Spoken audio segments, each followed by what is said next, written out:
You'll never build lasting wealth if you don't first learn to store. That's the brutal truth Joseph teaches us from Genesis 41. Pharaoh had a disturbing dream, 7 fat cows swallowed by 7 thin ones. Joseph, still fresh from prison, stepped up with God-given clarity. The fat cows represented years of plenty, the thin ones, years of famine. And the answer wasn't more prayer meetings, it was strategy. Joseph told Pharaoh to appoint someone wise to save 20% of the grain during the good years. That's the first millionaire lesson. Store when it's easy so you won't drown when it's hard. How many people waste their financial fat years buying liabilities, new phones, flashy clothes, eating out daily, then act shocked when the famine season comes? Not Joseph. He used a delayed gratification mindset. That's what set him apart. In modern terms, Joseph built an emergency fund, created supply chain systems, and introduced centralized distribution planning. He was doing cash flow forecasting and inventory management before MBAs existed. Joseph was also modeling government budgeting principles and teaching you how to save during economic booms so you don't collapse in recessions. Today, you can use tools like Google Sheets, Mint, or YNAB. You need a budget to do what Joseph did: track income, store a portion, plan for the drought. That principle alone, store before you spend, will push you past 90% of the world.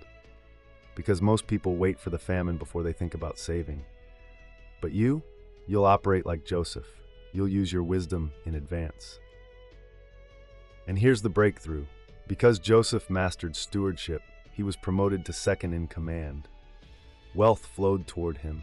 He managed the food, and in a time of global crisis, people brought their money to him. When you manage wisely, influence finds you. You don't need capital to start. You need oil.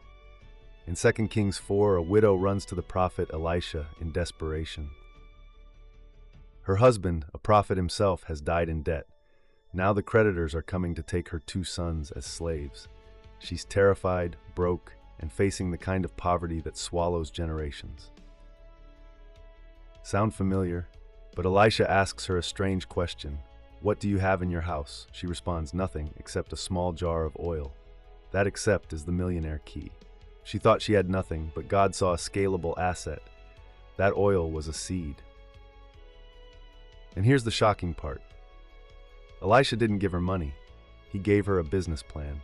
Go borrow vessels, not a few. Shut the door, pour the oil, fill them all, sell the product, pay your debt, live on the rest.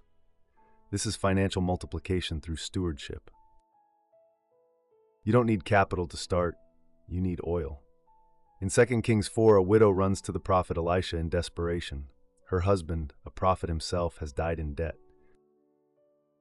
Now the creditors are coming to take her 2 sons as slaves.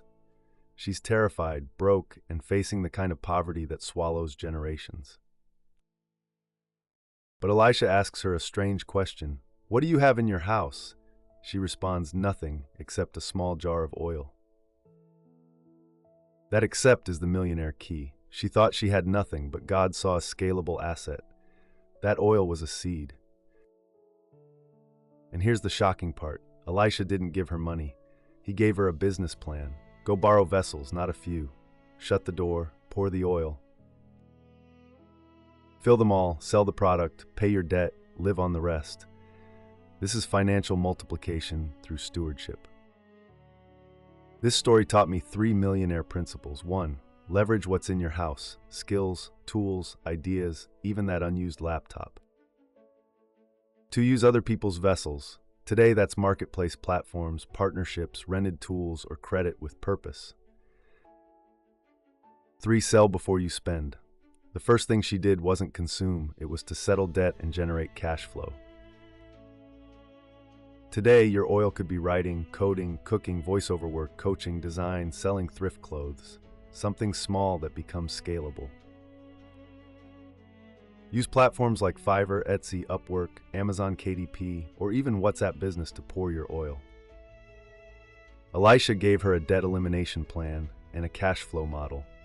That's what made her debt-free and independent. If you're drowning in loans, don't just beg for bailout, build something from your oil. Let that be your breakthrough. God blesses what you move, not what you mourn. And when you multiply oil, don't forget the command, live on the rest. That's a sustainable lifestyle plan, not a one-time miracle. You don't become wealthy by chasing every opportunity. You become wealthy by recognizing value others overlook, just like Boaz did. In Ruth chapter 2, we meet a man who owned fields, had workers, and clearly operated as a high-level landowner. But what stands out is not just his wealth, it's how he chose to invest it. Ruth shows up in his field, poor, foreign, widowed, and seemingly without status. But Boaz sees more than her present condition. He sees character, consistency, and covenant loyalty. This was value-based investing. Boaz didn't just invest in land, he invested in people.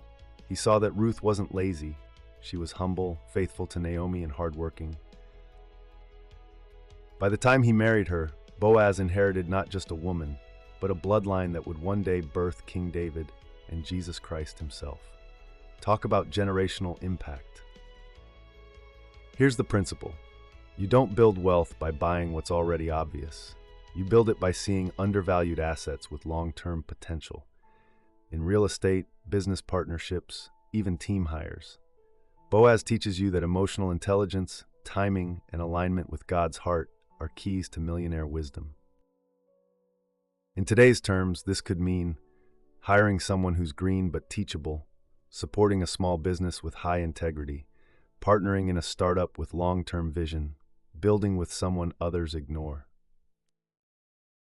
Use tools like EquityNet, Crunchbase, or AngelList if you're investing in startups, or platforms like Fundrise or CrowdStreet for faith-based real estate investing. You must ask, am I investing in hype or in covenant? Boaz didn't just find a wife, he built a legacy by aligning his resources with God's redemptive plan. That's what made him more than rich. That's what made him eternal. If you think the Bible doesn't endorse multiple streams of income, then meet the Proverbs 31 woman, the original blueprint for kingdom entrepreneurship. She wasn't just baking bread and praying, she was running enterprises. Let's break this down. Proverbs 31:13 says she works willingly with her hands. That's manual labor, maybe weaving, crafting, sewing. Verse 14, she is like merchant ships bringing her food from afar. That's import-export business, cross-border trade logistics. Verse 16, she considers a field and buys it. From her earnings, she plants a vineyard. That's real estate acquisition followed by agricultural investment. And then verse 24, she makes linen garments and sells them and supplies sashes to the merchants. That's textile manufacturing and wholesale distribution. She's not just busy, she's productive. Here are your millionaire takeaways. She operated in diversified income streams, textiles, agriculture, trade. She reinvested earnings from garment sales into real estate. She understood supply chain management and vertical integration. She also built brand credibility. Her husband was known in the gates because of her economic power. In modern terms, she would have a Shopify store, a property portfolio, a vineyard brand on Instagram, and maybe a teaching course on Skillshare. She'd be running her books with QuickBooks Self-Employed and marketing through ConvertKit or Buffer. But the secret behind it all? She feared the Lord. Her wealth came from wisdom, not hustle. This woman proves that faith and financial intelligence are not opposites, they're companions. So if you're sitting on just one stream of income, hear this. That's not how the Proverbs 31 woman built her empire. She multiplied wisely. You're not lazy, but you might be limited. The kingdom thrives in multiplication, not limitation. The market may look dry, the economy may scream recession, but Isaac teaches you this. The best time to plant is when others are afraid. Genesis 26 is one of the most overlooked wealth-building chapters in the Bible. There's famine in the land, everyone is scrambling, people are running to Egypt, the so-called safe place. But God says to Isaac, "Do not go down to Egypt, stay in the land I will show you." And what does Isaac do? He plants. Isaac planted crops in that land, and the same year reaped 100-fold because the Lord blessed him. Genesis 26:12. This section hit me hard during economic downturns. While the world panicked, Isaac sowed. While others fled, he stayed planted. That's contrarian investing by faith. Let's unpack what this means for you. Famine isn't a stop sign, it's a test of vision. Isaac didn't wait for conditions to be perfect. He obeyed God's strategy. His return wasn't just addition, it was 100-fold multiplication. You want a millionaire mindset? Start with this. Invest when others are afraid. Dollar cost averaging into index funds when markets are low. Start your business during downturns. Costs are lower and competition thins. Stick with long-term vision when short-term fear is everywhere. Use platforms like Vanguard, M1 Finance, or Fidelity Ging. Go to set up consistent, automated investments, especially during tough seasons. That's planting in famine. This is not about recklessness, it's about calculated obedience. Isaac stayed where God placed him. His wealth didn't come from trend chasing, it came from faithful sowing. He grew so rich that the Philistines envied him. Not because he was flashy, but because he was fruitful. This story warns you against waiting for perfect conditions. God doesn't bless hesitation, he blesses obedience. So the next time fear says pause, remember Isaac and plant anyway. Let's be honest, most of us wouldn't try to feed 5,000 people with 5 loaves and 2 fish, but Jesus did, and he didn't just pray, he planned. In Matthew 14, the disciples come to Jesus with a financial crisis. It's late, these people need to go buy food. Translation? Lord, we don't have the budget for this crowd. But Jesus says something bold. You give them something to eat. What follows isn't just a miracle, it's a lesson in resource management and kingdom-level budgeting. First, he identifies what's available. 5 loaves and 2 fish, that's asset inventory. Next, he instructs the people to sit in groups, organization and segmentation. Then he gives thanks before multiplication. That's a mindset shift, gratitude before breakthrough. Then he breaks and distributes the food. That's scalable allocation, not chaos. And guess what? They collect 12 baskets full of leftovers. That's surplus. That's sustainability. Here are your millionaire insights. Know what you have. Use expense tracking tools like EveryDollar, Tiller Money, or even Google Sheets to clarify your 5 loaves and 2 fish. Break your financial goals into manageable groups. Segment debt, savings, and investment targets. Budget with overflow in mind. Don't aim for survival, aim for multiplication. Build your giving strategy even when resources are tight. Jesus modeled resource stewardship through generosity. This story reveals a divine truth. Miracles ride on the back of management. Jesus didn't call down manna, he worked with what was in their hands. And here's the deeper key. Before the multiplication came gratitude. If you're not thanking God for the small, you're not positioned to receive the overflow. Some people pray for more, but mismanage little. But you're learning to organize, give thanks, allocate wisely, and pick up the leftovers. Kingdom wealth isn't accidental. It's structured, submitted, and scalable. Wealth doesn't just come from ideas. It comes from execution under pressure.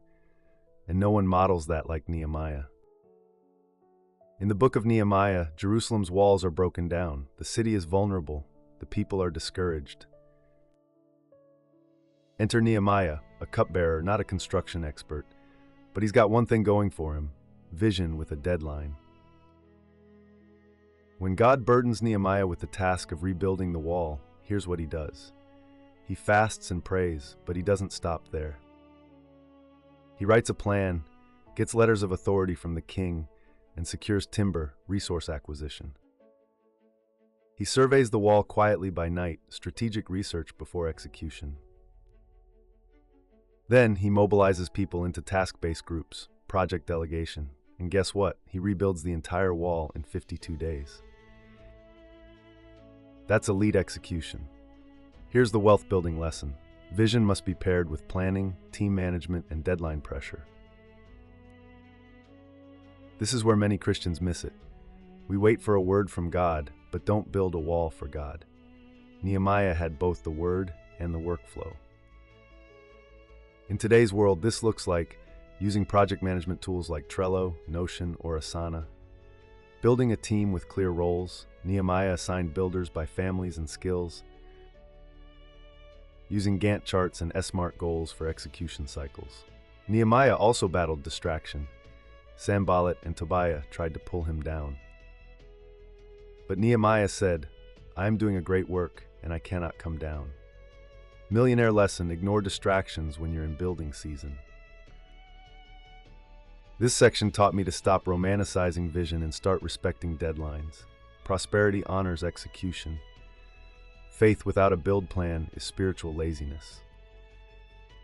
So ask yourself, what wall has God called you to rebuild, and what's your 52-day plan? Most people miss this.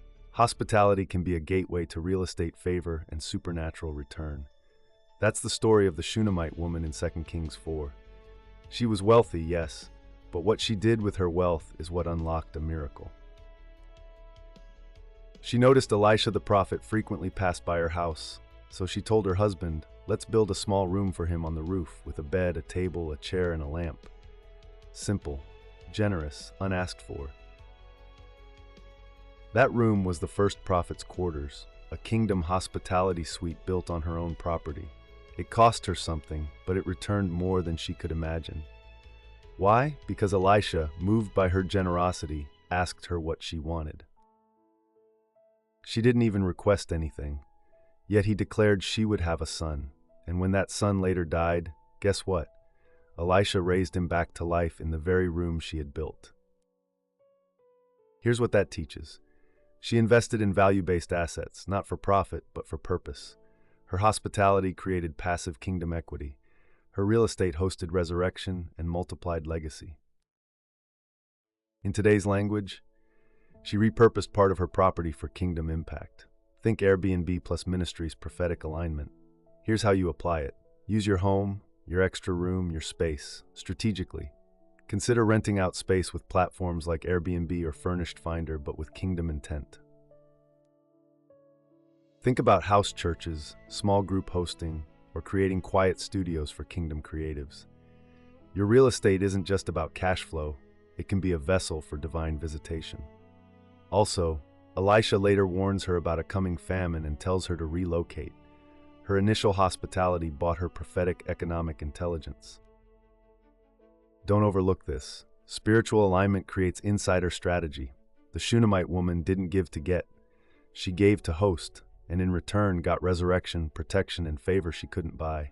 Your property can become a portal for kingdom movement, if you see it that way.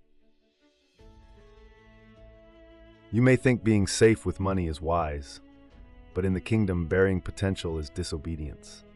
Jesus didn't mince words in the parable of the talents, Matthew 25, verse 14 to 30. He described a master giving his servants different amounts, 5 talents, 2 talents, and 1 talent, based on ability. The first 2 invested and doubled what they were given. The third, he buried his talent in the ground, afraid of risk, loss, or failure. The master's response? You wicked and lazy servant, not cautious, not financially responsible, wicked, lazy. You are not being faithful by holding money in fear. God expects multiplication, not preservation. He expects stewardship, not spiritual excuses. The first 2 servants took risks, engaged the market, made returns. The third played it safe and was disqualified from future increase. The one who multiplied received more responsibility and more wealth. The message? Obedience requires action. Today, that means use tools like Robinhood, M1 Finance, or Vanguard to begin long-term investing, even if it's just $50 a month. Learn and apply dollar-cost averaging to reduce market risk over time. Understand risk tolerance and build a diversified portfolio. Index funds, ETFs, dividend reinvestment plans, DRIPs. And beyond investing, apply this to your skills, your ideas, your opportunities. Burying your gift out of fear is burying your calling. Here's the harsh kingdom truth. Unused gifts rot. unused wealth shrinks. And notice what happened. The servant who buried his talent didn't just miss out. His talent was taken and given to someone else who had more. This is wealth transfer in the kingdom, and it happens based on faithful multiplication. So ask yourself, where are you burying what God asked you to build? Solomon didn't become the richest man on earth by accident. He built an international trade empire, deployed systems, and attracted global leaders by marrying wisdom with infrastructure. 1 Kings 10 gives us a glimpse of his wealth. Fleets of ships, imported gold, precious stones, exotic animals, and spices. The Queen of Sheba came with questions and left stunned by his administration, architecture, and enterprise governance. But here's what most miss. Solomon didn't just inherit wealth, he scaled it. His father David left resources, but Solomon built systems that allowed the kingdom to operate at scale. Let's unpack what this looks like today. He had supply chain routes, ships from Tarshish, and alliances with King Hiram. Today, that's like drop shipping networks, wholesale partnerships, or import-export licenses. He documented Proverbs and wisdom, content creation, think online courses, books, intellectual property. He collected tribute and taxes. Today, that's recurring revenue or membership-based platforms. Millionaire principles from Solomon: scale through alliances, use B2B tools like Alibaba, Fair, or Tundra to build wholesale partnerships. Build systems, not silos. Leverage tools like ClickUp, Zapier, or QuickBooks Online for automation. Attract by wisdom, create content that draws clients. Use YouTube, Substack, Kajabi, or Gumroad. Solomon proves that kingdom wealth isn't about stacking cash, it's about creating structures that outlive you. And let's not forget, when God offered Solomon anything, he didn't ask for money, he asked for wisdom. And that wisdom made him wealthier than kings who chase silver and gold.